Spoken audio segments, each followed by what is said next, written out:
Long story short, I kept getting rejected from everything. I screwed up. I was like asking for an opportunity and I like screwed up. I never thought I would make it this far. Like I knew I kind of thought I was. And I called my mom and like I got the position. Like I'm an intern now, and they could not believe it. How did I make you mine? Stay a minute, another minute.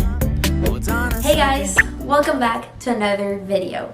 If you're new here, my name is Lucero, and I make videos about navigating your 20s. And in this week's video, we're going to be talking about how I landed my first internship in Washington D.C. without any connections. This is part of a series called Major Moves, and without anything else to say, let's get this video started. First, we're going to talk about the story. So, for a little context, I just finished my first year of college. I landed my first internship during my second semester of my freshman year. I decided to do that partially because I was a little insecure about falling behind, and also because I love to work a lot and I love to be involved and explore things. And my mom always tells me that I'm involved in everything, and that is partly true. I love to just do everything, and out of that insecurity, I guess, and that drive to always try new things, I applied to a bunch of internships as a freshman. Long story short, I kept getting rejected from everything because I didn't have a writing sample, or because I was a freshman, or because they were only taking graduate students or senior students. Like, there was always a roadblock that kept deterring me from being able to get an internship. And one day, my school hosted an event where a lawyer came and gave a talk to students. And I went to her and I asked her if she had any way to get connected with people around the area. And she told me that I reminded her of one of her friends. She is a Mexican lawyer in Washington D.C. and she works a lot for the Mexican community over there. And she just gave me her phone number, told me that I should contact her, that she'll let her know that I'll be reaching out, and let's just have a conversation, you know? And I ended up having a FaceTime call with this lawyer, and she gave me all the tips and tricks of applying to law school, of being a foreigner, like an immigrant developing and professionally in the United States in such a huge city like Washington, D.C. And before our call ended, she told me that I should contact the consular section of the Mexican embassy because they might, have something possibly. For those of you that do not know, most foreign countries, or when you're in a foreign country, there is usually representation for your country in that foreign country, which is, we always think of the embassy. But there's also the consular section, which oversees mostly paperwork and all the documents that a citizen needs. For example, if you are a Mexican citizen and you need a passport, you would not go to the embassy to get that. You would go to the consulate to get your passport or your voting ID. Or if you have a child and you want them to have double nationality, you would bring them to the consulate. So they told me basically they are your government, they're here to oversee you, and they might have something. They also deal with a lot of legal stuff, and I'm interested in the legal/political field. And she just told me, give them a call, what is there to lose? Or not give them a call, try to contact them. But she didn't give me their contact information, and at that point, I really had nothing to lose. I was about to finish my first semester of college. I had felt more empowered, I guess, than before, but again, with this kind of sense of being a little lost, and trying to do something. I know I keep saying that it stemmed out of a little bit of an insecurity, but I want to keep it real. I feel like we all go through that, but it's kind of weird because there was also this juxtaposition with my confidence that I'm okay, I know that maybe someone gives me an interview, I'll be able to win them over. Sometimes I just say some really funny jokes and people just laugh, So I don't know, it was really weird. Both of those things kept pushing me. And I will remember I was in the library with a couple of my friends. We were getting ready for our finals. And it was like that time of the semester where like no one is in school, like everyone is just taking their finals and like leaving. So it was about like to be winter break. It was like sad outside and cold, and I was sitting in the library and I was like, I'm gonna like send them a email. What's the worst thing that they're gonna do? Like they're gonna reject me like everyone else has already done. You know, and for the other stuff that I had applied, there were maybe more like professional internships, and I just wanted to do something. I honestly just wanted to be in an office and see what it looked like. So I looked up on Google like contact information for the consular section, something like that. The point is that I got really lucky and I found the email of the head of the consular department.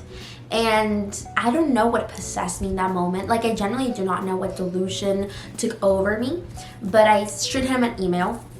I wrote this whole message about me being like a young professional, about being in my first year of college and trying to start my career, find my place in a big city, in a foreign country, and trying to work. And that I would do any job that they needed me to do at the office, even if it was, you know, just, I guess you could say bureaucratic or just the day-to-day mundane stuff, like going to get coffee or picking up calls or running to get copies, like whatever they needed me to do, I was there to do. I mean, I had just finished, I hadn't even finished my first semester, like what was I gonna ask, you know? And he replied, he said that they had no openings. Oh, by the way, this is a very important part of the story, okay? I finished the email saying, I attached my resume so you can see what I can do, like kind of what I'm capable of doing. And he replied to the email saying like, we do not have any openings and you did not attach your resume. And in that moment, I was like, I just killed my professional career. Like, I haven't even started and it's done. That's it. I'm done.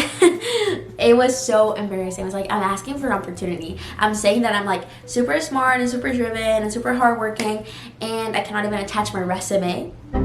Like, that was baffling. I replied mortified, and I was like, I'm sorry. Like, I'll do any job, like, you know, answer calls. There's always need for that in offices, I think, or I thought. And I sent my resume, and he was like, okay, no. And then a couple of days, like, he didn't reply again, and I was like, well, I'm not surprised. I screwed up. I was, like, asking for an opportunity, and I, like, screwed up, you know? And then a couple of days later, I received an email from another person, also from the office, telling me that the head of the department had, like, sent them my info, something like that, and if I was free for an interview. And I was like, oh, my God. And I said, yes, of course. And it was all the way in D.C. So I had just finished my exams. I remember that was the Friday of the week that I had just finished my finals. I was completely free, finishing my first semester of my freshman year. And I was like, oh my gosh, yes, I'm going to go to D.C. and have an interview with like the head of the consular section. To be very honest, at that point, I didn't really know what that meant. But now I know that that was kind of huge. And my dad drove me into the city because I didn't want to go by myself. I had never been into the city by myself before. And he kept telling me the whole drive there, like, it's okay, like, rejection is part of life. You know, it's all right. Just take this as practice for your professional life, stuff like that. And he's like, oh, don't worry, we'll like go get coffee afterwards and like enjoy the city. But I don't know what, like there was a feeling inside of me that I was like, I've got this position. Why? I don't know. Maybe it was the same delusion that propelled me to write that email. I don't know, but I was like, it's okay, it's gonna be fun. I was so happy and so excited, and I walked into the office. I had like my cute little outfit on. Mind you, for also like visual reference, I'm very short. So I don't know what that visual was like, just seeing this like tiny little girl with like her full-on adult outfit. I don't know. But I walk in, I like stretch people's hands, I have like conversations, and then he interviews me. And they just tell me like, oh, what day do you want to start? I'm like, huh? I never thought I would make it this far. Like, I knew I kind of thought I was going to make it this far, but at the same time, I was like, I wasn't prepared for that. And I was like, I'll just start. And I just give them like the Friday before my spring semester started. And I just gave them like the times that I thought worked. And they're like, okay, sure. And I was like, what? what are you even talking? Like, I just walked out of the office, or like this building. My dad was outside waiting for me, and he just looked at me and he's like, hey, how did it go? And I'm like, let's say I start the 20th, and my dad was like, what? I'm like, yeah, they gave me the job. And I mean, I'm not getting paid. I've never gotten paid, but it's okay. I think to me it was worth it.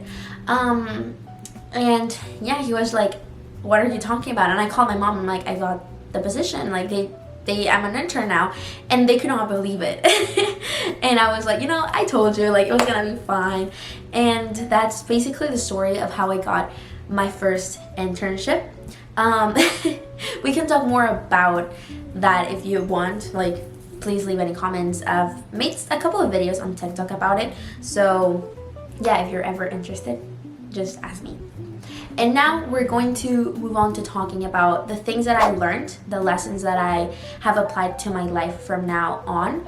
And yeah, I don't know, just things that I think you should take away from this story that I quite frankly think it's very funny. Okay, my first tip or takeaway or life lesson is to always put yourself out there. I feel like I always say this in every single video that I talk about my career and about college, but I think it's such a key part of growing. I think if I hadn't been looking around for things, if I hadn't been attending student events, if I hadn't been in that meeting that club hosted, and if I hadn't gone up to the lawyer, and if I hadn't asked those things and this set up the meeting with the lawyer, with the Mexican lawyer, and then send the email to the ambassador or the consul, I would not have had that opportunity, and I would not be here a whole semester after with so many opportunities and so many things lived. So always put yourself out there, and you never know. I always say this butterfly effect, but you truly never know when things in life are going to be that moment that changes everything, super insignificant, and then you look back and you're like, whoa, if I hadn't been there. Everything in life just has huge impacts down the line. So put yourself out there and try to make those opportunities for yourself. And that takes us to our second takeaway, that is, don't be afraid to ask. I think you should also be careful, but in general, I think you should always ask. You should ask questions, you should ask for help, you should ask for clarification, you should ask for opportunities. I think you should always ask. I think you should be mindful with the way you ask things. I think you have to be humble because you're asking for something, but don't be afraid to ask questions or to, how I said, ask for opportunities. You don't know it all. At least as a young professional, you don't have it all figured out, obviously. Most of us don't have insane connections in the government or stuff like that. So you have to ask, and you have to also be comfortable with rejection, which is my other point and my other takeaway, is to see rejection as part of life. You ask something, and a lot of the times you're gonna get rejected, and you're gonna have to be fine with that and not stop asking because of that, or get demotivated because of it. It's just part of life. Sometimes life gives you W's, sometimes you have to take the L. That's just the way it works. And I do have to acknowledge, be aware that I got very lucky. I don't think everyone that just emails some random person in an office gets a job. I think the consul was very nice, and he truly opened the door to so many things for me now, and I am very grateful that I ran into him so young in my career. I would actually encourage everyone to, if you are ever in that position, open the door to someone that you see that's eager to do something and learn stuff and is there asking you for a chance. But yeah, don't be afraid to be rejected, because how I said, I got lucky, but I had gotten rejected from everything else before that, and I had been applying for the whole semester at that point, and I got it the last week of the semester, right in before winter break. So I don't know, just learn to take the L's in life and also enjoy your W's. But this takes me to my other takeaway, to be humble. I hate the people that think that everything that they have is because they worked super hard for it. I do not demerit hard work, but I'm also a firm believer in you just got lucky and sometimes just have to be humble and shut up. And I mean, I did put in the work, I did submit the applications, I did contact people, I did put myself out there, but there's always this factor of luck in everything that we do. I'm religious, so I also see it as a blessing, I see it as God, but regardless of how you see it, there's always this chance that you're taking in life. And it could go your way or it could go completely wrong. There is always, I think, quite frankly, the majority of the things that we do not really control in life. And living with the notion that everything that you have is because you're so great and like people don't have those things because they don't work as hard as you. Shut up. Be humble. You're unique and you should hold on to that uniqueness, but that doesn't make you any better than anyone. That doesn't make anyone any less than you. And again, whatever opportunity you get, no matter how big it is, you have to understand that there is always this luck that is playing into your favor, I guess. And again, in my case, it really was, everything kind of worked out for me. And there's things that I didn't control, like if he replied, if he had seen the email, if he had given me the opportunity, and he did, and I will always be forever grateful for that. But it's not because I won the opportunity, because I'm just so great and cool. Like, no, sit down. And my last takeaway is to always, wait, let me remember what I wrote. I wrote, keep moving, working hard, and learning. I think that every day you're given a chance to learn something new, explore something different, and you should never just stop doing that. I guess this is more for like future me. I think when you start getting older and you're not so impressed by life, you forget that you can still learn and you can still grow and you can still change and you can still move and you can still live, and it doesn't matter like where you got in life, what position you got, you have to keep going. Like, I got this internship. That's not like the peak of my career, clearly. I have to like keep moving forward. I mean, this summer I'm still working. Next semester I have another internship. Not saying again that you have to be a workaholic and give up your life and give up your mental stability. No. But at least to me, it's fascinating to always do things and learn. And even I wasn't really doing great things. I'm like saving Mexico. I was doing a lot of paperwork, and even then I learned a lot of things. I met a lot of people. I discovered myself in a different way, and I enjoyed my life in a way that I hadn't before. And I think that is what mattered the most, and that is the way that I moved, that is the way that I learned, and that I kept living my life, you know? And I don't want to get too philosophical or sappy. This is supposed to be a happy video. And lastly, how I moved forward after having this opportunity. I think that kind of ties in with my last point of always like moving, learning, doing, living, working. I took this as something that propelled me. Again, and I wanna bring it up because it's a truth that I'm not going to hide or pretend like it didn't happen. There was this sense of insecurity or insufficiency that kind of propelled me to look for more opportunities, to in a way I guess feel like enough. But now looking back, I think that's a very sad way to move throughout life and to be motivated. Like, that doesn't really motivate you. So I learned that in the way that I'm moving forward with my life is that the things that I achieve do not measure the value that I have as a person. What I post on LinkedIn doesn't make me any greater or any less of an individual. And whatever I do, I want to do it because I want to do it. I don't do it for the recognition. I don't do it because of the title. Because then you're not doing it for the pure reason of what the actual action is, you know? I promise myself to whatever opportunity I keep on having in the future, that I'm gonna do it with passion because I care about what I'm doing, and I'm not going to do it out of this sense of insufficiency and out of this, even I guess, ego to have something or to be something or recognize as something. I think that's the easiest way to spoil an experience, an opportunity, a life. And again, if I'm doing what I'm doing, is because I want to do it. I have really thought about it. Like, for example, if you want to be president, hypothetically, of an organization, let's keep it simple, you don't have to want to be president because you want to be called president.